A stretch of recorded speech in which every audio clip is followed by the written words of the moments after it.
अजीब से लोग हैं, कहते हैं जी नौकरियां नहीं होनी चाहिए, कारोबार करो, एंटरप्रेन्योरशिप को फैला रहे हैं और नौकरियों की धज्जियां उखाड़ रहे हैं। तो इन अक्लमंदों को मैं ये कैसे समझाऊं, नौकरियां करेगा नहीं तो कारोबार का तसव्वुर लेगा कैसे?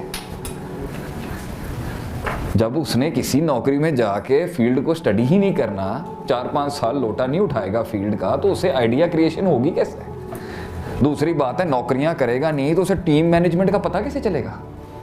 उसे स्टाफिंग क्या होती है, रोलिंग क्या होती है, लोगों से बातचीत क्या होती है, सेल्स टेक्निक क्या होती है, डिपार्टमेंटलाइजेशन क्या होती है, ऑर्गेनाइजेशनल सेटअप क्या होता है। अगर कहीं नौकरियां नहीं करेगा किसी सेठ के पास तो सेठ बनेगा कैसे?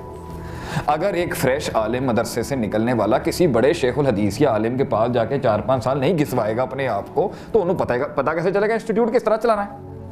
अगर एक इंजीनियर ग्रेजुएट होने के बाद किसी फर्म के अंदर किसी लेबोरेटरी में नहीं लगता मैकेनिकल की, इलेक्ट्रिकल की, तो भाई उन्हें अपनी जाके वर्कशॉप किस तरह बनानी है? तो ये बड़ा ही जाहिलाना कॉन्सेप्ट है कि एंटरप्रेन्योरशिप फैला दी जाए बगैर सर्विस इंडस्ट्री के। नौकरियों के बाद कारोबार किया जाता है। इसलिए मैं सारे उन वालिदैन को और वालिदों को ये तनबीह करूंगा कि पहले ही उसे सेठ ना बना दो, पहले दिन से बर्बाद कर देगा सब कुछ। घुमाओ उसको सिस्टम में, मारे खाने दो, जलील होने दो, धक्के खाने दो, धोखे लेने दो, उसको पता चले क्या होता है। और इसमें इंसान की क्रिएटिविटी खुलती है, उसके मुख्तलिफ जहन खुलते हैं।